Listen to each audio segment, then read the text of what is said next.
Bismillahirrahmanirrahim. Warahmatullahi wabarakatuh.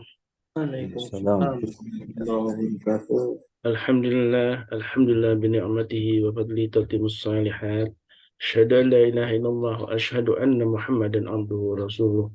Allahumma salli wa sallim wa karim wa barik ala nabiyyina wa syafi'ina wa maulana Muhammad wa ala alihi wa sahbihi wa man tabi'ahum bi ihsanin ila yaumiddin. Amma ba'd. Sahabatku, majelis keluarga Indonesia yang dirahmati Allah, alhamdulillah wa syukurillah. Tidak hentinya kita bersyukur kepada Allah Subhanahu wa taala. Puja-puji hanya milik Allah taala yang sampai detik ini kita masih diberi kenikmatan iman dan Islam, kenikmatan yang paling agung, kenikmatan yang alhamdulillah bisa mengantarkan kita sampai detik ini berada di ruang majelis ilmu bersama guru-guru kita. Sahabatku yang dimuliakan Allah, salawat dan salam tentu senantiasa kita haturkan kepada baginda Nabi kita alaihi salatu wassalam beserta keluarganya, sahabatnya, dan juga tentu kita semua umat akhir zaman yang senantiasa tegak di atas sunnah-sunnahnya. Sahabatku, masih tentang Hisnul Muslim. Di pagi ini insya Allah kita akan kembali mempelajari bagaimana Rasulullah SAW salat, dan sebagaimana sabda Nabi, "Shollu kama ra'aitumuni usolli", salatlah kalian sebagaimana lihat aku salat. Karena itulah kita semua harus terus mengupdate ilmu kita, pengetahuan kita, wawasan kita bagaimana Rasulullah salat. Sehingga kita ketika menyempurnakan salat, maka itulah sesungguhnya sebagaimana disebutkan dalam sabda Nabi, kalau salatnya baik maka baik pula seluruh amal yang lain. Karena itulah salat begitu agung dan amal yang paling pertama dihisab ya yaumil akhir. Karena itu tidak ada alasan lain bagi kita kecuali untuk memperbaiki salat kita dengan memahami dalil-dalilnya dan sunnah-sunnahnya, dan juga bagaimana perilaku Rasulullah SAW. Dan itulah yang paling penting dalam mengkaji Hisnul Muslim di pagi ini. Masih tentang bab sholat, dan di pekan lalu kita masih seputar sujud ya. Masih seputar ruku, dan insya Allah kita akan kembali berlanjut kepada i'tidal dan gerakan-gerakan lain. Dan gerakan itu memang sangat penting ya, karena ini bagian dari rukun.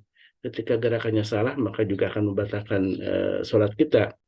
Gerakan tumakninah menjadi salah satu fondasi bagaimana kita bisa meraih kekhusyuan dalam sholat. Baik jamaah yang dimuliakan Allah, alhamdulillah guru kita sudah hadir, Ustaz Dodi Al-Jambari, dan kita doakan ya beliau beserta keluarganya selalu dalam keberkahan dari Allah Subhanahu wa taala, sehat walafiat, sehingga bisa terus menemani kita ya untuk mempelajari, untuk belajar tentang ilmu din, ilmu agama ini. Dan salah satunya tema sholat ini seperti saya sebutkan tadi begitu sangat penting, dan alhamdulillah kita masih bisa belajar ya sebelum ajal menjemput kita, dan kita masih bisa memperbaiki sholat kita dengan mempelajari tata cara sholat yang sesuai dengan dari sunnah Nabi alaihi salatu wassalam. Assalamualaikum Ustaz Dodi, kaifa halukum? Masih mute Ustaz?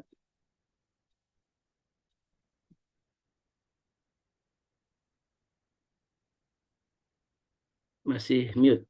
Jadi suaranya belum keluar. Waalaikumsalam warahmatullahi wabarakatuh. Alhamdulillah nahnu bi khair. Wa kaifa haluk ya Ustaz Khalis? Alhamdulillah bikhairin. Alhamdulillah. Saat ini kita masih bahas tentang sholat, dan bab lanjutan ini tentang i'tidal ya Ustaz ya.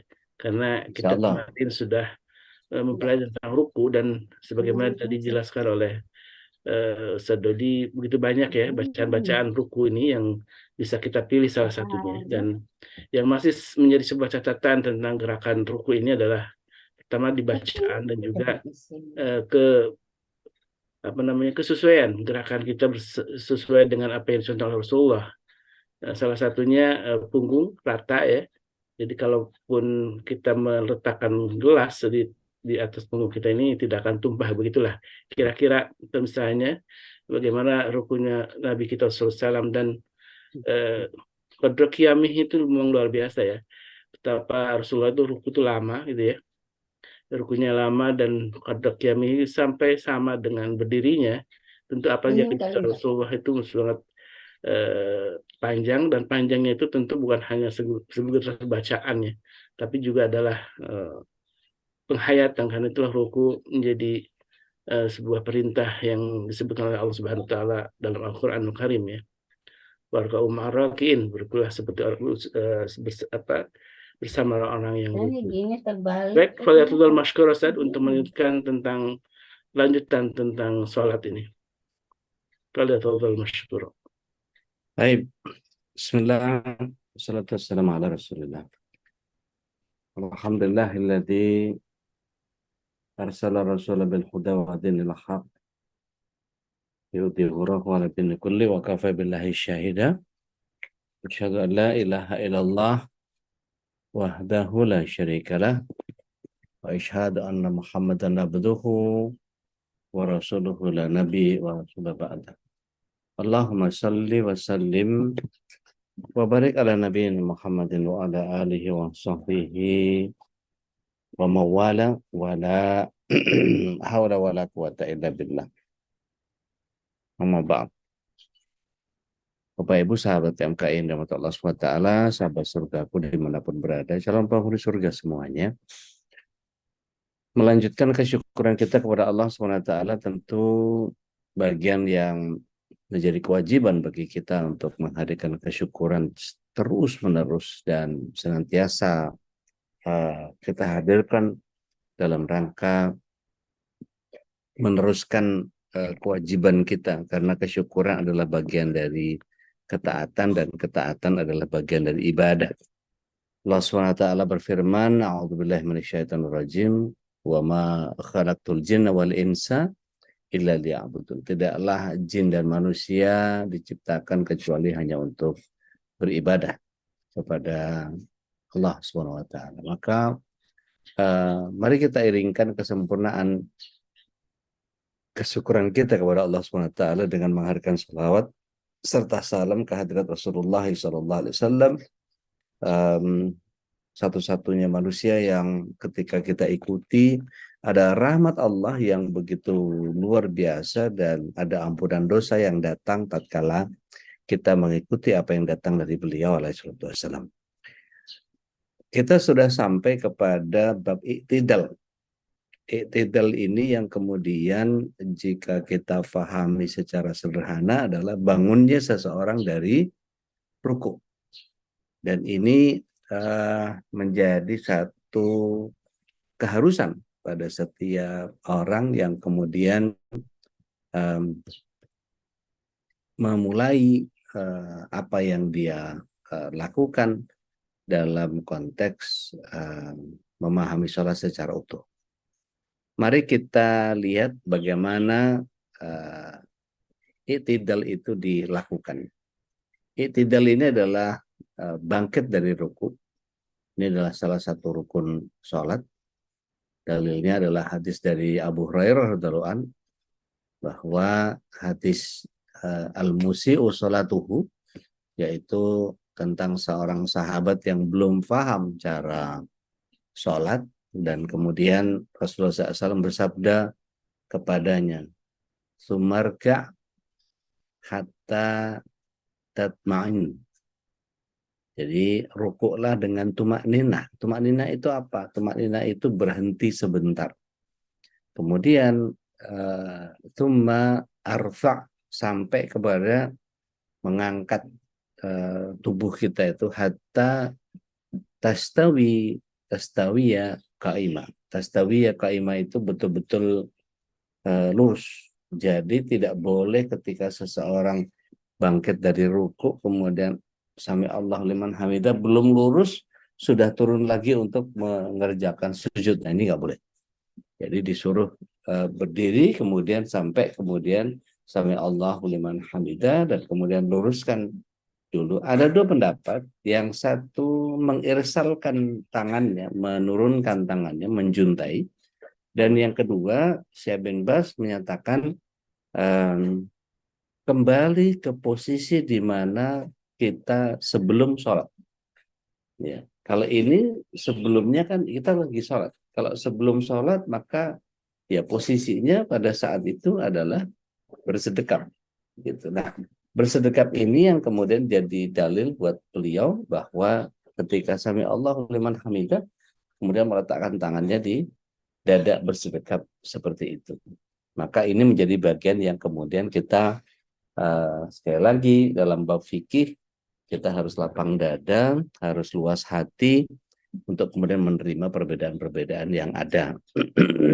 Kemudian di riwayat yang lain dikatakan kemudian rukuk sampai tumakninah dalam rukuknya, kemudian mengangkat badannya sampai berdiri lurus, dan dikatakan wajib tumakninah. Terlebih Imam Syafi'i rahimahullah taala menyatakan bahwa 18 rukun sholat itu 8 diantaranya adalah tumakninah, tidak hanya i'tidal, ya. Jadi seperti yang tadi saya sampaikan bahwa i'tidal adalah gerakan mengangkat badan setelah dari ruku sampai berdiri kembali dengan punggung yang lurus. Dan dalam hadis Abu Humaid As-Sa'idi dinyatakan bahwa beliau menyampaikan bahwa faidar fa'a Rasul, jadi ketika Rasulullah SAW rofa mengangkat kepalanya, gitu ya, roisahu, kepalanya itu diangkat, ya, kemudian istawi qaima, untuk berdiri, gitu, kemudian hatta ya'udu kulla faqara makan. Jadi posisinya sampai kembali ke ruas tulang punggung di posisinya semula. Posisi semula ini yang kemudian di dalam bahasa Arab menyebabkan seseorang menjadi memahami dalam konteks tadi yang Syekh bin Baz meletakkan tangannya bersedekap seperti itu. Nah, Allah Azza wa Jalla dan Rasulnya Shallallahu Alaihi Wasallam mencela orang yang tidak melakukan i'tidal sampai lurus punggungnya padahal dia mampu. Baik terlalu cepat sholatnya, terburu-buru, atau kurang perhatian dalam urusan sholat. Maka dalam hadis Abu Hurairah bahwa Rasulullah SAW menyatakan innallaha la yanzuru yaumal qiyamah illa man la ya qaim, ya, sesungguhnya di hari kiamat Allah tidak memandang orang yang tidak qiyam, ya, tidak meluruskan tulang, dikatakan bainar ruku', ya, sulbihi, ya, sulbi itu tulang ekor, kemudian bainar ruku', ya, ruku'ah, antara rukuknya wasjudi, ya, wasujudi, dengan sujudnya. Jadi sebelum sujud, ya, ruku, kemudian sebelum sujud mesti berdiri lurus. Sungguh hari kiamat nanti Allah tidak akan memandang orang yang tidak meluruskan tulang sulbinya antara ruku dan sujudnya, gitu ya. Jadi hadis ini bahkan dari Ali bin Syaiban radhiyallahu anhu bahwa Rasulullah SAW juga menyatakan kami melakukan perjalanan sampai bertemu dengan Rasulullah SAW, kemudian kami berbaiat kepada beliau, lalu sholat bersama beliau. Ketika sholat, beliau melirik kepada seorang yang tidak meluruskan tulang sulbinya ketika ruku dan sujud. Ketika beliau selesai sholat, kemudian beliau oleh Rasulullah SAW, wahai kaum muslimin, tidak ada sholat bagi orang yang tidak meluruskan tulang sulbinya di dalam ruku dan sujud. Artinya, tidak dihitung sholat atau tidak sempurna sholatnya. Nah, ada sebagian ulama menyatakan tidak diterima sholatnya. Nanti kan lebih parah lagi, gitu ya. Jadi berhati-hati dalam melakukan rukuknya. Dalam riwayat yang lain Abu Mas'ud Al-Badri radhiyallahu anhu Rasulullah SAW menyatakan tidak sah, ya, la tajzi'u, tidak akan dapat balasan, ya. La tujzi'u dikatakan tidak dapat balasan, ya. Sholatun, seseorang yang sholatnya la yuqimur rijal, ya, yang dia tidak menegakkan tulang sulbinya, ya, fiha, ya, yakni yaitu menegakkan tulang sulbinya, yakni dikatakan di sini sulbahu, sulbinya gitu ya, fi ruku' ya wasujud. Jadi di antara ketika ruku dan sujud itu dia tidak menegakkan tulang punggungnya dengan lurus. Bahkan Ibnu Qayyim Al-Jauzi rahimahullah ta'ala menyatakan bahwa setelah membacakan riwayat Abu Mas'ud ini, beliau katakan bahwa hadis ini adalah dalil yang tegas bahwa meluruskan punggung dan tumaknina dalam i'tidal adalah rukun dalam sholat. Tidak sah sholatnya kecuali harus demikian. Artinya kalau kemudian kita dari ruku kemudian tidak meluruskan tubuh kita alias terburu-buru dari ruku, kemudian i'tidalnya hanya sepertiga atau 3/4 saja gitu ya, maka kemudian langsung sujud, maka ini tidak sah ya. Kemudian mengangkat tangan ketika bangun dari ruku. Nah, dalil-dalil yang menyatakan tentang syariat raf'ul yadain ini banyak, diantaranya hadis Ibnu Umar ketika Rasulullah SAW biasanya ketika memulai sholat, ketika takbir untuk ruku dan ketika mengangkat kepala setelah ruku. Nah, beliau mengangkat keduanya setinggi pundaknya. Nah, ini ada beberapa perbedaan pendapat antara setinggi pundaknya dengan sejajar dengan telinga. Ya, ada sebagian yang menyatakan yang sejajar telinga itu takbiratul ihram, yang intiqalnya lebih banyak di bahu. Tapi ini masalah perbedaan pendapat yang menurut pendapat saya pribadi boleh ditolak. Selama ada dalil yang kita kokoh mengikutinya, silakan aja, gitu ya. Nah, kemudian dari hadis Malik bin Huwairits dinyatakan bahwa Rasulullah SAW ketika sholat bertakbir dan mengangkat kedua tangannya ketika hendak ruku, beliau mengangkat kedua tangannya, dan ketika mengangkat kepalanya dari ruku, beliau mengangkat kedua tangannya. Artinya 3 kali, ya. Bertakbir, mengangkat kedua tangannya ketika hendak ruku, ya. Jadi Allahu Akbar ruku, kemudian sami Allahu liman hamidah, beliau mengangkat kedua tangannya untuk beliau mengangkat kedua tangannya, ya. Tapi tidak sampai kepada wajib hukumnya karena sebagian sahabat Rasulullah SAW terkadang meninggalkannya. Di antaranya Ibnu Umar radhiyallahu anhu yang meriwayatkan hadis tentang raf'ul yadain. Beliau kadang-kadang meninggalkannya. Dari Mujahid yang menyatakan bahwa aku pernah sholat bermakmum kepada Ibnu Umar. Ibnu Umar ini Abdullah bin Umar ya, anaknya Umar bin Khattab radhiyallahu anhu.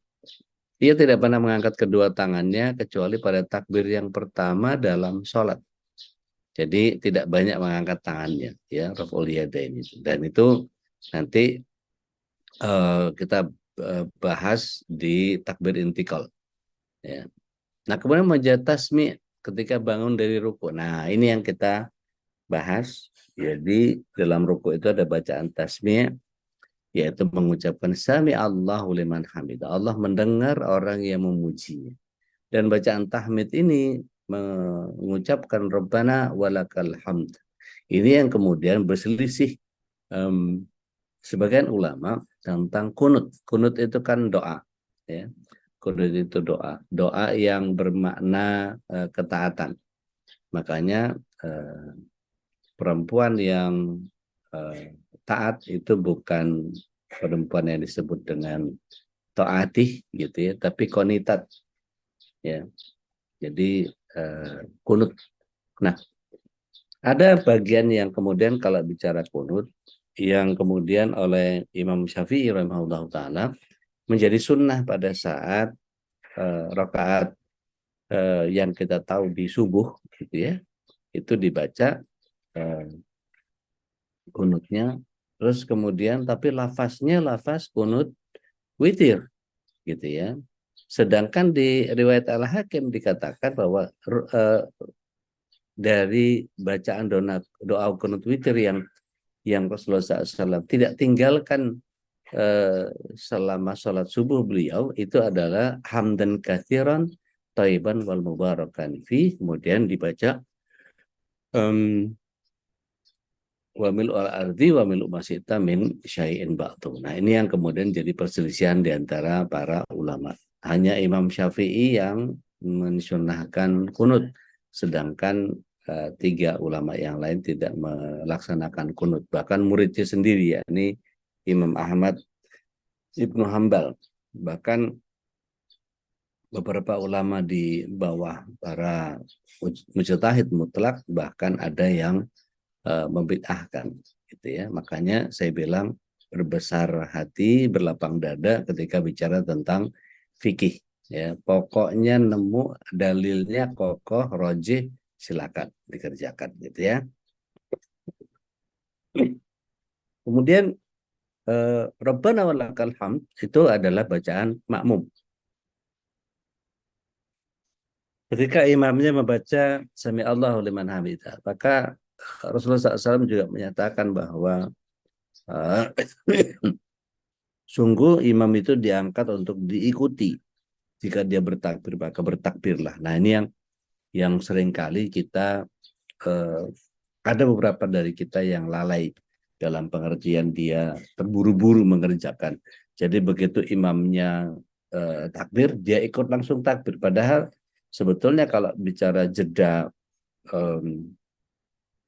pekerjaan, Allahu Akbar. Begitu barnya dia selesai imam, baru kita Allahu Akbar. Jadi bukan Allahu Akbar kita bersamai, gitu ya. Dan juga bukan mendahului. Atau kita udah tahu nih dia bacaannya sampai sini, pasti habis ini rukuk. Terus kita mendahuluinya. Kelak di akhirat itu di akhirat itu kita akan dikumpulkan dalam keadaan wajah kita seperti keledai karena mendahului imam pada saat setiap kali sholat. Ini bahaya buat kita. Nah kemudian Rabbana walakal hamd untuk makmum itu boleh saja kita membaca Sami Allahu liman hamidah juga, gitu ya. Tapi melihat hadis Anas bin Malik, sesungguhnya imam diangkat untuk diikuti. Jika ia bertakbir maka bertakbirlah, jika ia sujud maka sujudlah, jika ia bangun dari ruku atau sujud maka bangunlah. Jika ia mengucapkan Sami Allahu liman hamidah, maka ucapkanlah Rabbana walakal hamd. Ini yang kemudian menguatkan kita untuk membaca Rabbana walakal hamd ketimbang Sami Allahu liman hamidah, meskipun dibolehkan. Nah, ketika tasmi wa tahmid yang kita baca ini ada beberapa pendapat yang kemudian ada yang menyatakan hukumnya wajib bagi imam, tapi bagi makmum hanya wajib tahmidnya saja. Jadi ketika imamnya Sami Allahu liman hamidah, makmumnya nggak perlu Sami Allahu liman hamidah. Kita cukup Rabbana walakal hamd. Ada satu buku tipis setebal ini membahas tentang kata wa di dalam Rabbana walakal hamd. Jadi ada 4 lafaz, semuanya dari Bukhari. Rabbana lakal hamd, Rabbana walakal hamd, Allahumma Rabbana walakal hamd, Allahumma Rabbana lakal hamd. Jadi ada 4 lafaz yang kemudian antara wa dengan penambahan Allahumma-nya tadi. Makanya saya bilang dari awal, berlapang dada, berluas hati ketika ada perbedaan di tataran fikih, gitu ya. Kemudian pendapat yang pertama, ulama Imam Hambali, ya, Imam Ahmad Ibnu Hambal berpendapat bahwa tasmi dan tahmid hukumnya wajib bagi imam dan sholat yang sendiri, ya, dan munfarid. Tapi bagi makmum hanya wajib tahmidnya saja. Itu pendapat yang pertama. Pendapat kedua, kemudian jumhur ulama berpendapat bahwa tasmi dan tahmid ini hukumnya sunnah saja. Tapi berbeda tentang perinciannya. Ulama Malikiyah dan Imam Abu Hanifah berpendapat bahwa imam hanya disunahkan membaca tasmi dan tidak perlu membaca tahmid. Sedangkan makmum disunahkan membaca tahmid saja, tidak perlu membaca tasmi. Dan kalau munfarid dia salatnya sendiri, maka disunahkan membaca keduanya. Nah, sedangkan Abu Yusuf Al-Hanafi dan juga satu riwayat pendapat dari Abu Hanifah mengatakan bahwa imam dan munfarid, orang yang sholat sendiri, disunahkan membaca tasmi dan tahmid sekaligus, dan makmum hanya disunahkan membaca tasminya saja. Sedangkan ulama Syafi'iyah berpendapat bahwa imam, makmum, dan munfarid disunahkan membaca tasmi dan tahmid, ya, dalam Mausu'ah Fiqhiyah Kuwaitiyah. Wallahu a'lam. Yang rojih adalah yang pertama, yaitu tasmi dan tahmid hukumnya wajib bagi imam dan munfarid. Makmumnya hanya wajib tahmid. Ini pendapat yang dikuatkan oleh Syekh Muhammad bin Shalih Al-Utsaimin, kemudian Syekh Muhammad Nasruddin Al-Albani, kemudian Syekh Abdul Aziz bin Baz. Nah, berdasarkan hadis dari Rifa'ah bin Rafi' radhiyallahu anhu bahwa Rasulullah SAW bersabda, tidak sempurna sholat seseorang hingga ia menyempurnakan wudhunya sebagaimana diperintahkan oleh Allah. Lalu dalam sebuah hadis yang panjang disebutkan bahwa kemudian bertakbir dan ruku sampai tumakninah, kemudian meluruskan badannya sambil mengucapkan sami Allahu liman hamidah. Nah, ini yang kemudian harus kita pahami, bahwa hadis ini wajib menunjukkan ucapan tasmi' tidak sempurna sholat tanpanya. Juga berdasarkan hadis Abu Hurairah radhiallahu an bahwa beliau menyatakan bahwa Rasulullah SAW ketika berdiri untuk sholat, beliau bertakbir ketika berdiri dan bertakbir ketika ruku, kemudian menyampaikan sami Allahu liman hamidah, kemudian bangun dari rukunya hingga meluruskan tulang sulbinya, kemudian mengucapkan Rabbana walakal hamd, dan kemudian menambahkan untuk subuh hamdan katsiran thayyiban wal mubarakan fih wa milul arti wa minum masita min syai'in ba'du. Seperti itu. Maka hadis ini tegas menunjukkan bahwa imam dan munfarid membaca tasmi' dan tahmid. Karena Rasulullah SAW seperti yang Ustaz Kharis tadi sampaikan, sallu kama ra'aitumuni usolli. Jadi salatlah kalian sebagaimana melihat aku sholat. Nah, kita kan nggak tahu, Rasulullah SAW nggak ada videonya, Rasulullah SAW nggak ada fotonya. Ya ada dari zahir hadis dari para sahabat, terutama para istri yang sering melihat beliau dalam kondisi sholat di rumah. Kemudian berdasarkan zahirnya hadis Anas bin Malik, jika imam mengucapkan sami Allahu liman hamidah, maka ucapkanlah Rabbana walakal hamd, ya, menggunakan wa, ya. Ada lafaz-lafaz tahmid diantaranya adalah Rabbana walakal hamd, Rabbana lakal hamd, Allahumma Rabbana lakal hamd, kemudian Allahumma Rabbana walakal hamd. Ini yang saya sampaikan tadi, ada 4 hadis yang berkait, dan ini Bukhari semua, ya. Ada yang diriwayatkan oleh Muslim juga, ya. Baik, sampai sampai sini dulu. Beberapa ada tambahan dari doa tahmid, maka izinkan saya, tidak arif rasanya kalau terus ngecowas, tidak memberikan kesempatan. Mungkin ada sahabat MKI yang ingin menyampaikan unek-uneknya, bantahannya, atau mungkin ada bahasan-bahasan yang ingin disampaikan berkait dengan itidal ini. Saya kembalikan lagi ke Ustaz Khalis. Fatawadul masykur ya Ustaz. Alhamdulillah. Alhamdulillah, syukurillah. Jazakallah khairan, Ustaz. Sahabatku yang dimuliakan Allah, ini ada beberapa yang memang versi-versi ya, dan kita memang dalam fikih ini harus berlapang dada ya.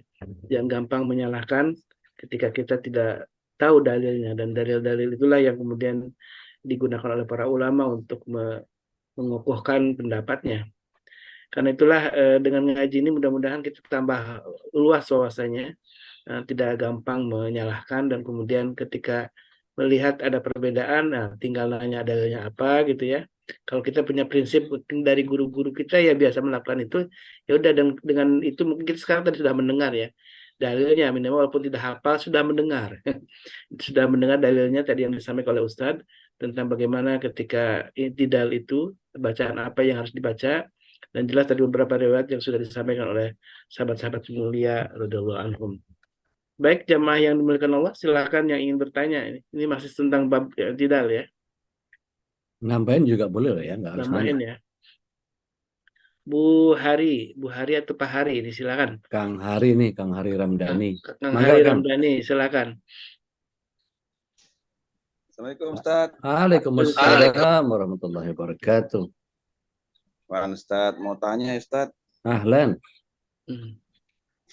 terkait sholat Ustaz.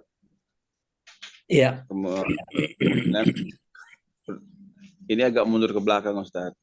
Jadi Ya.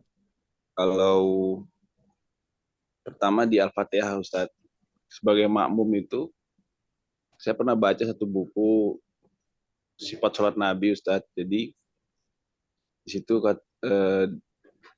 tulisannya bahwa jika imam membaca Al-Fatihah secara jahar, maka kita tidak usah lagi membaca Al-Fatihah sebagai makmum. Tapi jika imam sholatnya syir, Al-Fatihah ya, maka kita wajib membaca Al-Fatihah. Sedangkan Al-Fatihah itu adalah masuk dalam rukun sholat itu. Yang mana yang harus kita gunakan Ustaz? Yang pertama itu Baik. Ustaz. Ya. Yang kedua ini dalam pembacaan takbiratul ihram Ustaz. Apakah Ya. itu harus berbarengan? Contoh misal saat kita mengangkat tangan atau dalam pergerakan mau ruku, habis ruku kayak itidal itu, apakah boleh dibaca sebelum beranjak atau harus berbarengan mengangkat tangan atau bergerak gitu Ustaz. Atau Baik. setelahnya setelah berdiri tegak sami Allahu liman hamidah gitu Ustaz. Atau misalnya kita setelah rukuk sempurna Allahu akbar, atau yang tepatnya di mana Ustaz membacanya. Syukran Baik. Ustaz. Afwan, la syukra ala wajib ya akhi. Bismillah, salatu wassalamu ala rasulillah. Membaca Al-Fatihah itu menjadi tidak dibutuhkan ketika dalam konteks sholat yang jahriyah. Subuh, maghrib, isya. Betul, pendapatnya seperti itu. Kemudian ketika sirriyah, duhur asar, maka kita diwajibkan untuk tetap membaca Al-Fatihah secara penuh. Kenapa? Lihat surat yang ke-7 ayat yang ke-204. Allah SWT berfirman, wa idza quri'al Qur'an fastami'u lahu wa ansitu la'allakum turhamun. Apabila dibacakan Al-Qur'an, itu dalam sholat ya. Itu dalam sholat. Ketika dibacakan Al-Qur'an di dalam sholat, maka diam, dengarkan. Simak agar engkau dapat rahmat. Dan cukup kita membaca amin, itu adalah menjawab dari Al-Fatihah yang dibaca oleh imam. Sehingga kita cukup membaca amin pada sholat-sholat yang jahriyah tadi. Kemudian yang kedua, bagaimana apakah gerakan dengan ucapannya menjadi harus sama? Ada beberapa pendapat yang ketika melihat Rasulullah SAW sholat, itu kadang-kadang gerakan dulu baru lafaz. Kadang-kadang lafaz dulu baru gerakan. Kadang-kadang bareng, kadang-kadang setelahnya. Jadi ada 3. Tangan dulu, Allahu Akbar, atau Allahu Akbar baru tangan, atau bareng, Allahu Akbar. Seperti itu. Kurang lebih begitu, Kang Hari. Wallahu a'lam bishawab. Kang Oli, mangga Kang. Assalamualaikum warahmatullahi wabarakatuh. Waalaikumsalam warahmatullahi wabarakatuh. Dengar suara antum nih adem banget hatinya, Masya Allah. Masya Allah. Sehat Alhamdulillah, ya? syukur. Alhamdulillah sedang flu nih Ustaz. Oke. Apa Ustaz mau menambahkan perihal kembali ke ruku sih sebenarnya. Ya. Untuk saat ini, alhamdulillah dalam proses pembelajaran terapis Pak Ustaz. Ya. Jadi dalam dunia terapis itu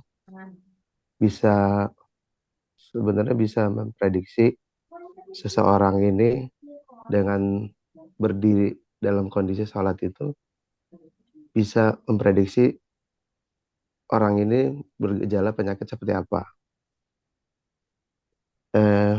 Misalnya bahunya miring, kakinya nggak lurus, terusnya cara berdiri panggulnya agak nungging. Itu bisa diprediksi dari segi terapis yang saya pelajari saat ini. Iya. Kolerasinya dengan sholat adalah saya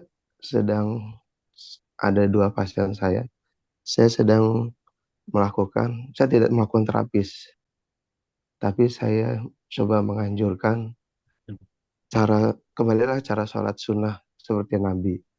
Yang saya sedangkan adalah rukunya itu meluruskan punggung dan melihat tempat sujud kita. Dengan meluruskan kaki dengan yang benar, ruku yang benar, lurus, dan melihat tempat sujud. Lakukan itu dalam sholat wajib kita. Jika kurang, tambahkan dengan sholat duha. Alhamdulillah, satu pasien saya tanpa saya terapis, kembali dengan sholat yang benar ala Rasulullah SAW. Alhamdulillah, sudah berhasil, dan saya kembali cek tulang punggungnya yang tadinya ada gejala saraf kejepit di lumbar 5 sudah berkurang. Jadi untuk jamaah sekalian, bisa lihat kita bagaimana tulang pinggul kita tuh toleransinya lurus atau tidak terdapat pada goresan sendal kita. Ke kanan kah, ke kiri kah. Nah itu posisikan sholat kita kembali lurus lagi deh. Jadi meluruskan kaki itu dengan sholat, meluruskan tulang punggung demi kesehatan kita semua. Itu tambahannya, Ude. Mohon maaf Masya kalau ada Allah. kesalahan bisa Masya koreksi. Allah, Masya Terima Allah. Ada kasih. setuju banget itu Kang Ali, nuhun pisan. Jadi dari awal saya sudah sampaikan bahwa ketika kaki kita itu yang satu ke Manchester, satu ke Johannesburg, sebaiknya diluruskan sehingga Rasulullah SAW itu menghadapkan jari-jarinya ke kiblat, gitu ya. Jadi ketika kita melakukan ruku yang lurus benar seperti yang kemarin saya sampaikan bahwa memegang bagian lutut, kemudian meluruskan punggung dengan membentuk busur di tangannya kiri dan kanan, dan kemudian itu membuat posisi tubuh kita yang flat back itu seperti kemarin dikatakan oleh Abdullah bin Umar bahwa Rasulullah SAW ketika diletakkan secawan air di punggungnya tidak akan pernah tumpah. Itu bagian yang kemudian ternyata salah satu manfaatnya adalah meluruskan spine kita atau tulang punggung kita itu. Masya Allah. Ini ilmu tambahan buat para mu'allij yang kemudian ingin memperbaiki tubuh kita. Syukran jazakumullahu khair Kak Ali. Yang lain monggo silakan. Silakan. Dan ini pertanyaan barangkali mewakili para ibu nih Ustaz. Gerakan sholat itu untuk kaum ibu sama laki-laki sama aja saja. Iya. Tidak ada bedanya. Tidak. Ada sebagian anggapan bahwa kalau ibu-ibu sujudnya sikunya ke dalam, ini menyulitkan, gitu ya. Mungkin untuk yang mohon maaf, yang payudaranya kecil mungkin nggak masalah ya. Tapi kalau payudaranya besar seperti orang-orang Arab itu ibaratnya duduknya saja kayak bayi gitu ya. Saking besarnya itu kan menjadi menyulitkan kalau dia harus menekukkan. Kalau ditanya itu ada nggak hadisnya mengecilkan posisi sikunya ke perut itu? Ternyata nggak ada.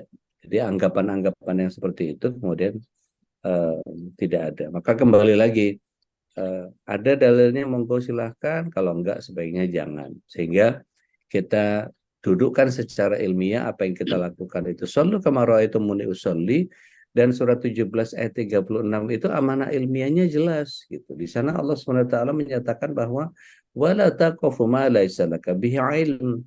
Jangan kalian mengikuti apa-apa yang kalian tidak punya ilmu di dalamnya, karena sesungguhnya ini sam'a wal basara wal fuada kullu ulaika kana anhu mas'ula. Nanti pendengaran, penglihatan dan nurani itu semua dipertanggungjawabkan kepada Allah. Kurang lebih seperti itu.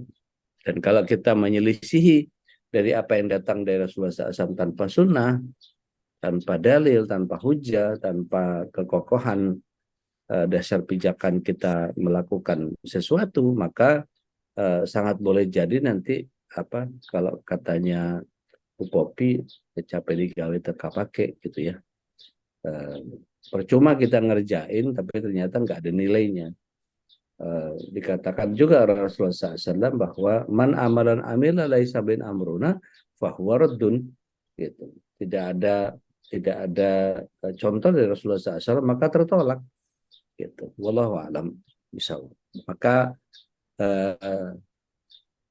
ciri orang yang berilmu itu dia berhati-hati, gitu. Nggak ada mendingan nggak usah, gitu.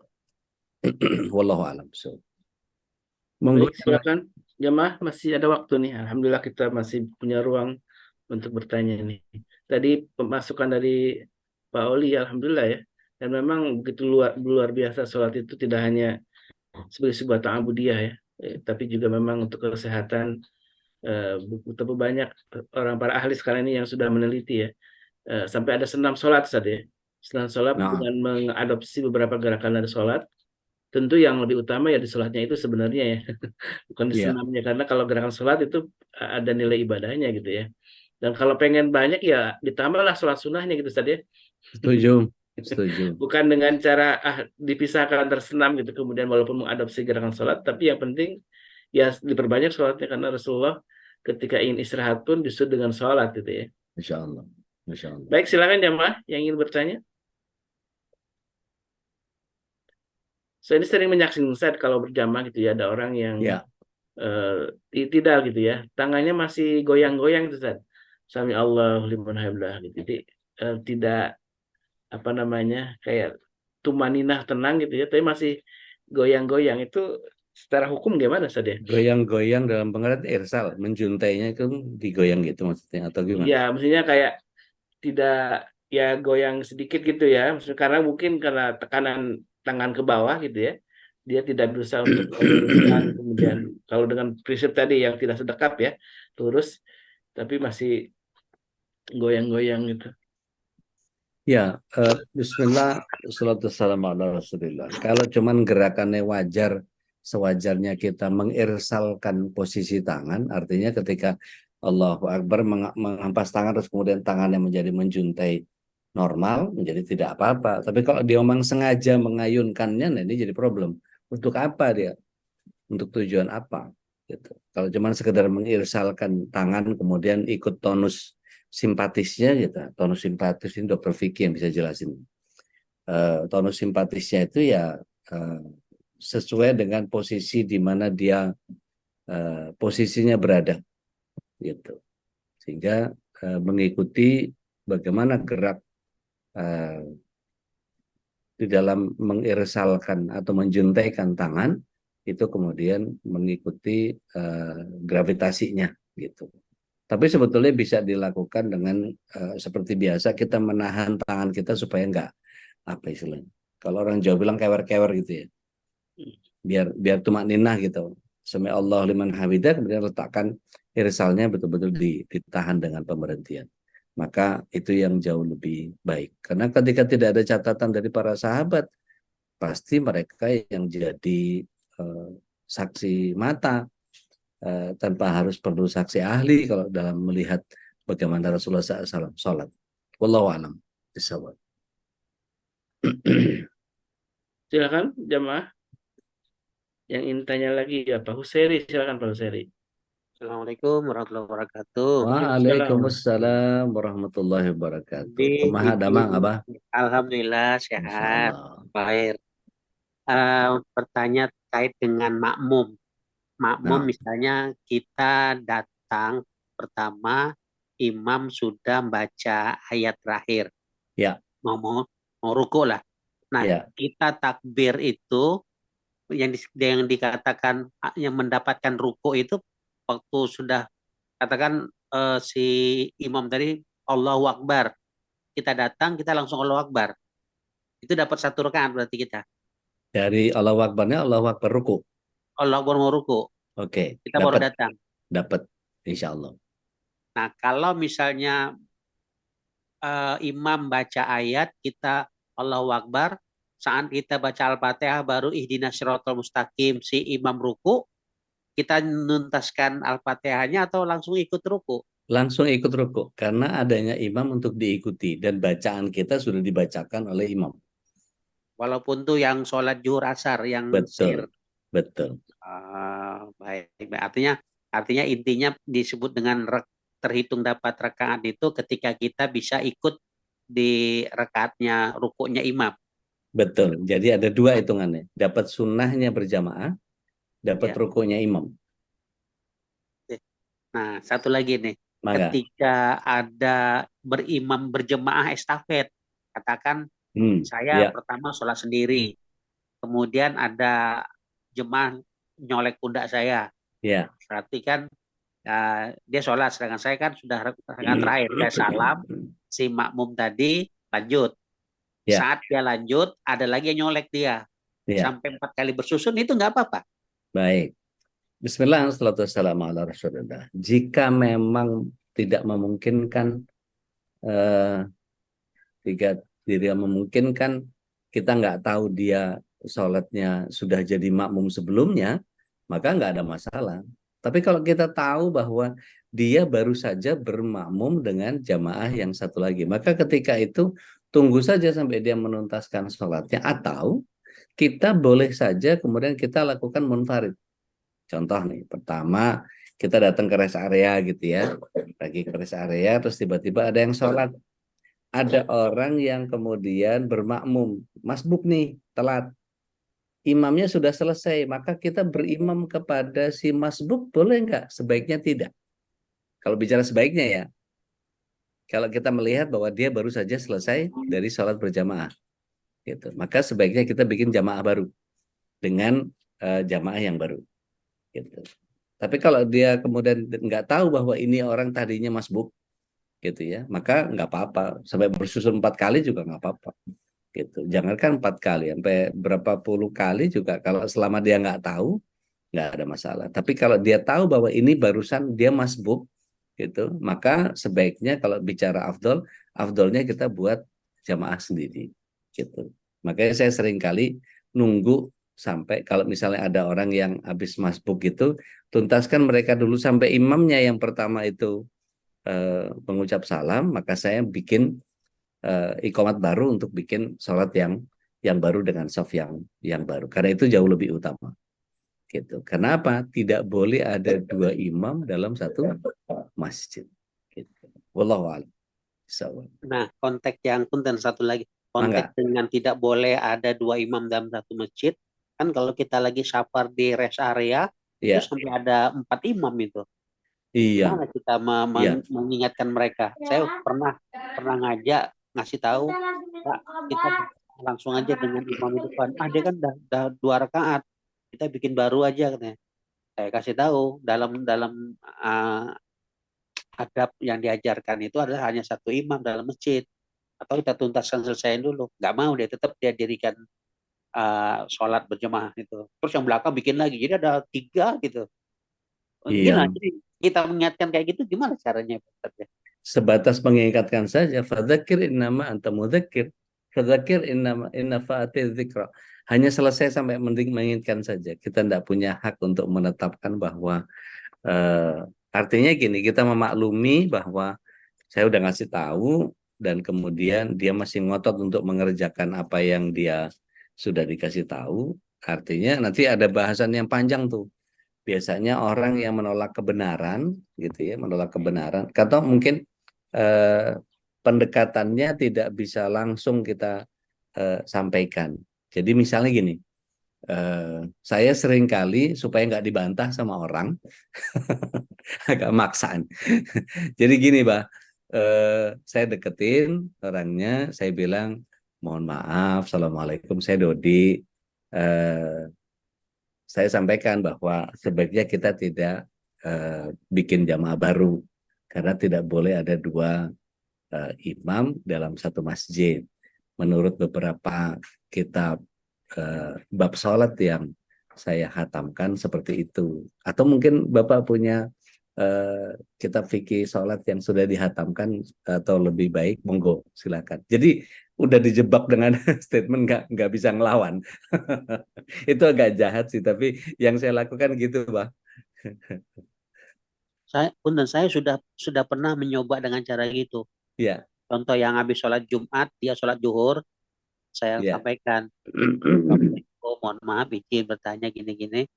Oh itu ada dalilnya katanya. Itu di dalil dari mana? Saya bilang. Hadisnya hadis apa, buku apa? Oh itu dari Imam Syafi'i katanya. Di halaman berapa? Saya tanya gitu. Pokoknya ada dah katanya. Gitu. Karena dia malah ngotot. Saya bilang ya sudah nggak apa-apa. Saya bilang mohon Iya. maaf. Gitu. Iya. Kalau sudah begitu lapang dada dan luas hati aja, Pak. Ya Kalau baik. sudah begitu. Afwan. Baik. Jadi yang penting kita udah nyampein gitu. Iya. Jadi kalau misalnya ditanya nanti sama Allah, itu kenapa orang salah nggak diingetin? Udah dianya aja tambeng gitu.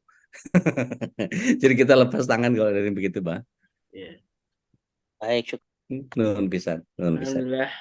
Silakan masih ada waktu yang lain yang ingin tanya, silakan juga kalau ingin di chat. Sholat ini penting sekali ya, memahami sholatnya Nabi, karena banyak sekali kita ini dapat pelajaran sholat ya dari mungkin dari lihat orang gitu ya, belum tentu yang kita lihat itu benar gitu ya kan. Seperti yang aneh bilang, Ustaz, jarang orang yang mau menghatamkan kitab fikih sholat. Padahal sholatnya nggak bener gitu, tapi nggak mau belajar kitab fikih sholat gitu. Padahal kalau ngulang lagi itu beberapa ulama yang kemudian ketika memperbaiki itu, kita kalau bermajelis sama ustadz yang awal-awal pun jadi bagian yang kemudian membuat kita mestinya ya paham betul gitu. Dan saya pernah dapat pengajaran saat ketika selesai membaca apapun ya dalam bacaan sholat itu, yang kemudian langsung ke gerakan yang lain ya. Tadi katakanlah itidal ya, sami Allahu Ya, liman hamidah. Tenang dulu gitu ya, bertahan dulu gitu ya, sambil di hayati mungkin juga bisa ditambah dengan beberapa versi, tadi ada yang lebih panjang. Tapi kalau ya, misalkan sami Allahu liman hamidah, tidak langsung sujud tapi bisa lama gitu kan, hanya diam tenang gitu dalam i'tidal gitu ya. Dan saya melihat memang orang yang i'tidalnya agak lebih lama itu terlihat lebih tertib, lebih tumaninah dalam sholat ketimbang orang yang i'tidalnya cepat, itu udah dipastikan yang lainnya juga pasti ya berantakan gitu lah, pasti lebih cepat lagi gitu. bahkan ada yang apa namanya mengibaratkan kalau kepengen hidupnya tenang, maka tenanglah dalam sholat. Itu bagian yang kemudian agak ngemplang sih. Kalau kepengen hidupnya tenang, maka tenanglah dalam sholat. Artinya, ya kalau kita nggak tumak nina, maka Allah akan membuat ibadah kita ya akan sama seperti apa yang itu. Gitu. Silakan Bu Iis. Nah, ini ada permintaan dari Ustaz Selo nih, kalau file tadi sholat bisa di-share nih Ustaz. Oh, Mohon insya izin Allah itu. sangat boleh, Sangat sangat boleh, boleh, Mas Selo, sangat boleh. silakan ya. Alhamdulillah. Kita dapat ilmu Orang ini langsung dari Ustaz dan juga dapat filenya ya. nggak. Ini bukan ilmu dari aneh. Ini ilmu copy paste ini. Jadi Masya para Allah. ulama Dari iya para ulama ya. nggak punya ilmu. Taib, silakan Bu Is. Ya, Assalamualaikum warahmatullahi wabarakatuh. Ude, Kak Oli, Waalaikumsalam sahabat-sahabat warahmatullahi surgaku, wabarakatuh. semuanya, Mangga. sahabat yang baik. Ude hanya mungkin menambahkan sedikit. Saya Ya. pernah, kalau nggak salah waktu itu di YouTube saya dengar Ustadz Hanan Ataki mengatakan bahwa ketika kita ruku kemudian itidal membaca sampai Allahu liman hamidah, tambahan lagi alhamdulillah, alhamdulillah, yang mubarakan fik gitulah. Hamdan katsiran Iya, thayyiban. hamdan kasiran mubarakan fik Thayyiban. itu Ada para thayyiban ya? malaikat, itu beribu-ribu malaikat berebutan untuk mencatatkan amal kita dan Masya melaporkan Allah. ke Allah katanya gitu. Masya Udah. Allah. Gitu. Masya Jadi Allah. kayaknya rugi kalau kita nggak membaca itu ya, deh. Masya Allah, Masya Nah, Allah. itu aja udah. Iya, taib. Syukran jazakumullahu khair. Hamdan katsiran thayyiban wal mubarakan fih. Itu yang paling sering dibaca. Gitu. Kang Hari, kita pikir rekomendasi untuk baca semua aja. Fikih sunnahnya Said Sabik boleh. Al-Qahtani juga boleh Ustaz. Syekh Sa'ad Waf Al-Qotoni boleh. Sifat sholat Nabi yang pendek itu juga boleh. Saya biasanya menuntaskan Al-Wajiz. Kalau berkenan baca kitabnya yang agak lengkap itu Al-Mughni. Jadi alhamdulillah saya sudah hatamkan semua. Jadi mencoba mengkomparasi dari beberapa data itu kemudian membuat kita jadi tahu bagaimana memilih yang rojih. Gitu. Itu ya Kang Hari ya, mudah-mudahan manfaat. Silakan Bapak-bapak, Ibu-ibu, jamaah MKI yang dimuliakan Allah.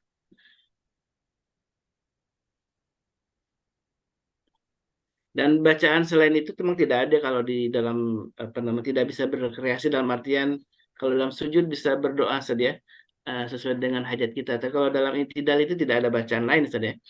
Nah, Jadi tadi yang saya bilang lengkapnya itu Rasulullah SAW membaca dari hadisnya Abdullah bin Aufa itu. Jadi mohon izin kalau tadi yang seperti Bu Iis sampaikan gitu, itu di hadis yang berikutnya yang ingin saya sampaikan.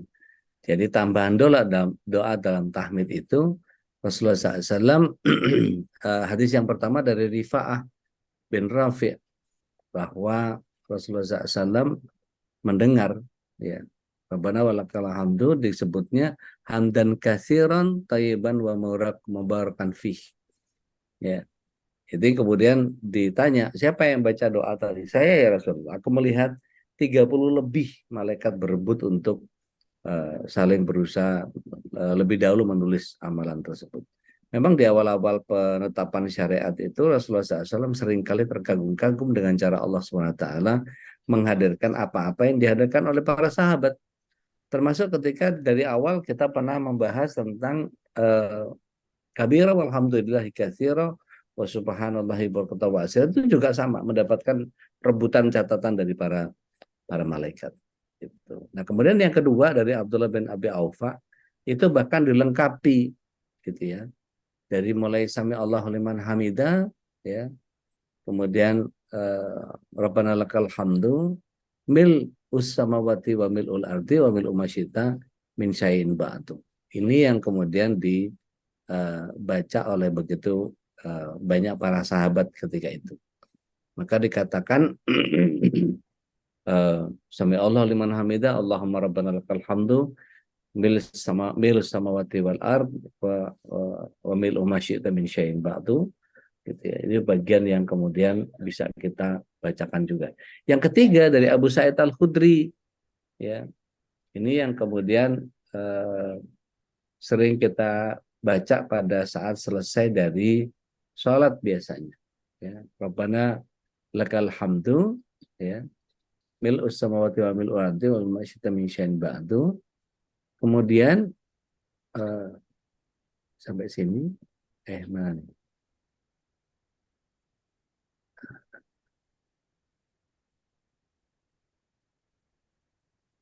Kemudian ditambahkan atlasai wal majdi ahaku maqalal abdu wa kulluna lakal abdun. Allahumma la mani'a lima a'taita wa la mu'tiya lima mana'ta wa la yanfa'udal jaddi mikal jaddu. Sampai sini. Jadi yang ingin panjang itidalnya tinggal dibaca ini saja. Ya, boleh. Ini yang disebut menggantikan kunut. Ya. Dan kemudian keutamaan tasmid dan tahmid di dalam sholat itu ketika tadi yang paling kuat adalah pernyataan tentang ketika al-imam membaca sami Allahu liman hamida ya, maka faqalu untuk makmum membaca Rabbana lakal hamdu gitu. Maka kemudian ya, ini yang kemudian disebut sebagai doa yang fa innahu man wafaqa, barang siapa dibaca maka dia berbarengan dengan ucapan malaikat, maka dikatakan ghafarullahu mataqaddama min dambi. Ampunan dosanya berlaku atas dia. Al-Khattabi juga menjelaskan bahwa ucapan yang bersamaan ini seperti pengucapan pada saat sholat. Sama seperti ketika mengucap amin. Ya, mereka juga memintakan ampunan serta hadir di sana untuk berdoa dan berzikir. Artinya berkesesuaian dengan malaikat itu adalah tahmid yang diucapkan setelah imam tadi. Ya. Al-Alama Ali Al-Qari menjelaskan bahwa barang siapa yang ucapannya tersebut diucapkan setelah imam, ya Rabbana lakal hamdu tadi, ya, kemudian berbarengan atau berkesesuaian dengan ucapan malaikat dari sisi waktu pengucapannya, maka akan diampuni dosanya, ya.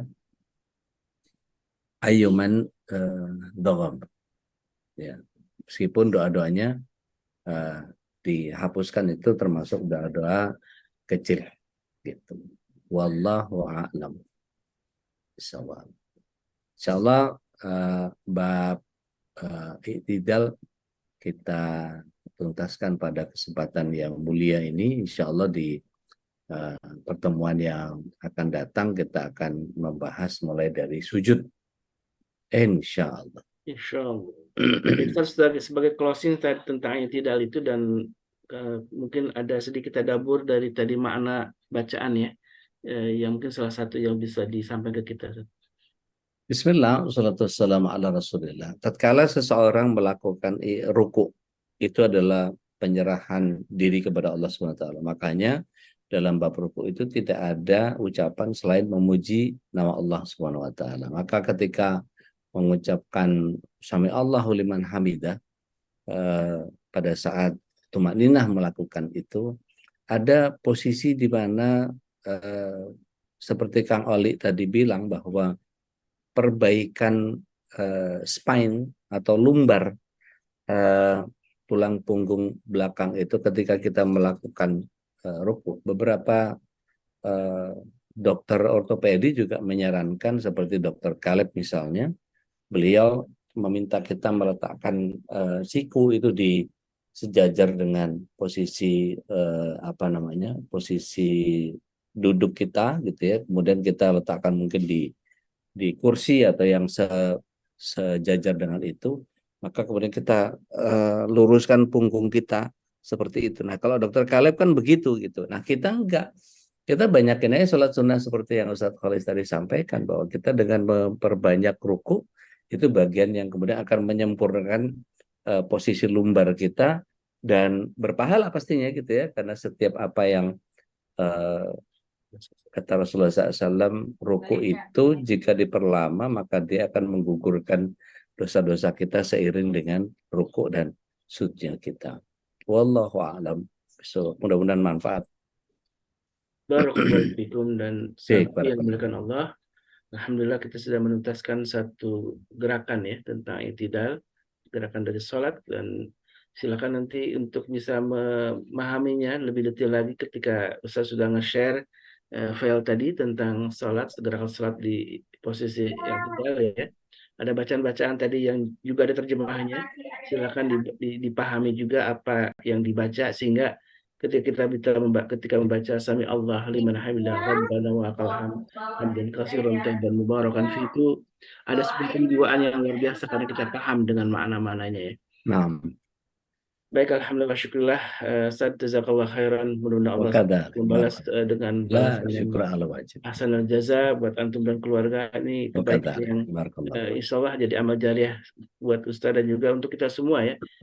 Dan silakan untuk nge-share juga ke jamaah yang lain, ngajak teman-temannya untuk ikut kajian.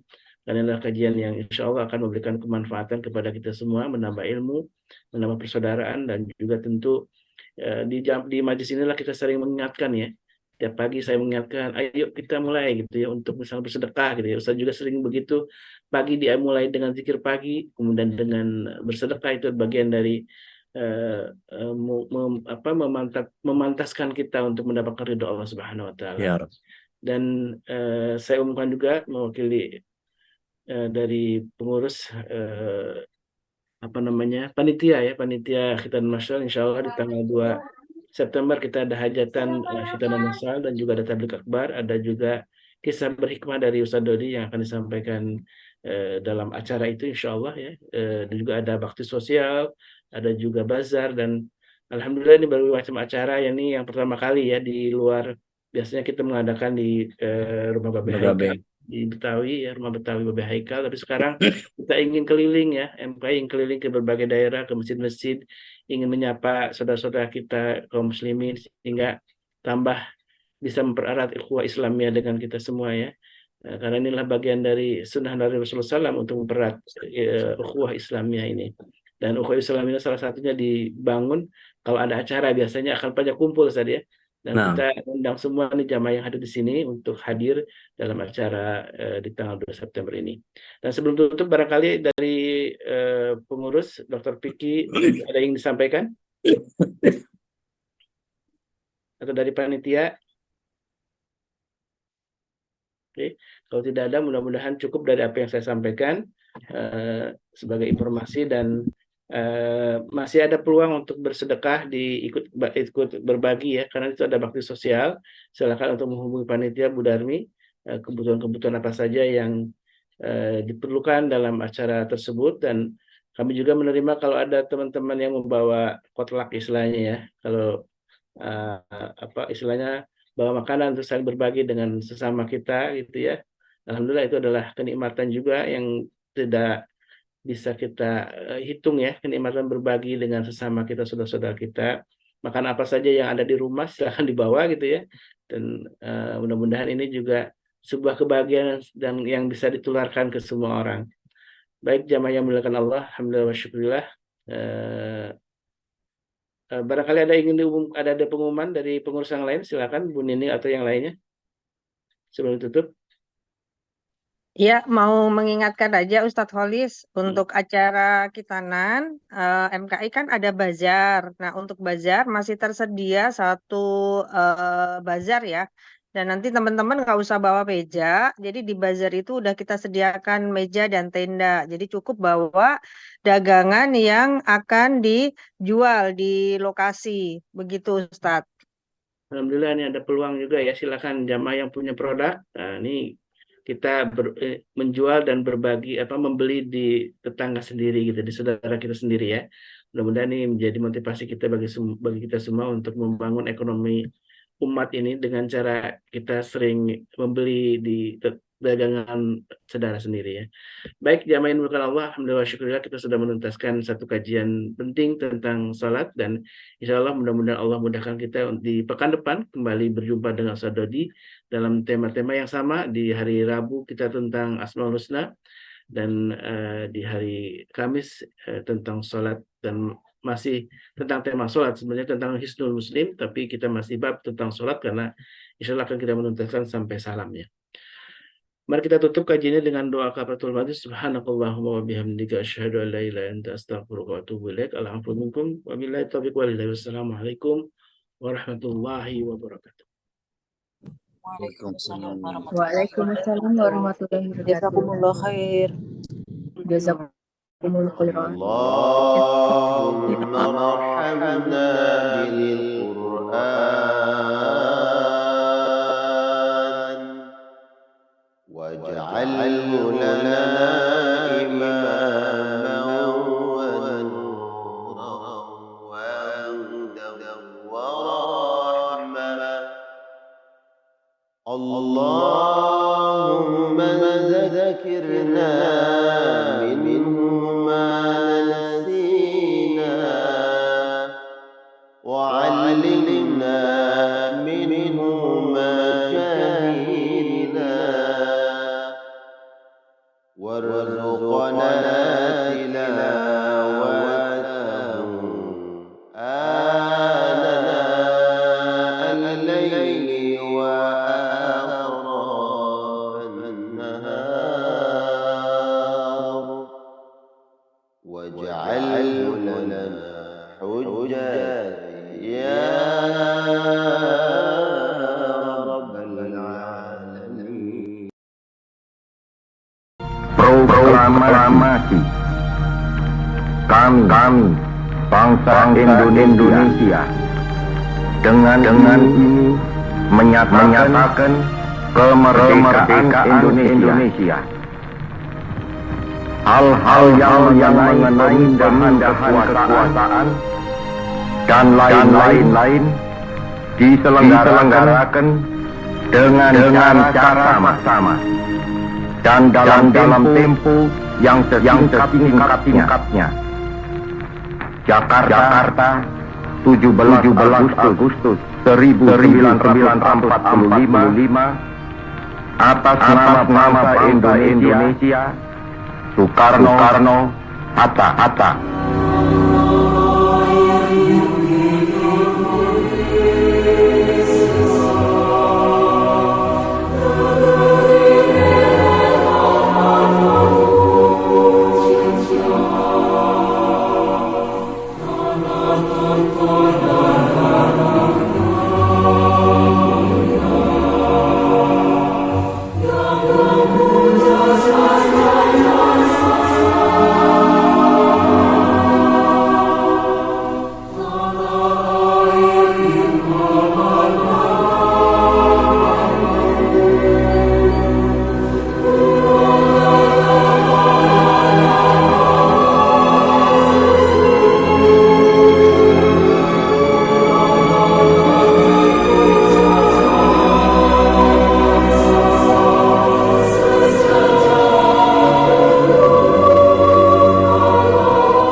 disinilah tugas kami menyelenggarakan acara-acara hari ini. Semoga berkenan di hati Anda. Merdeka.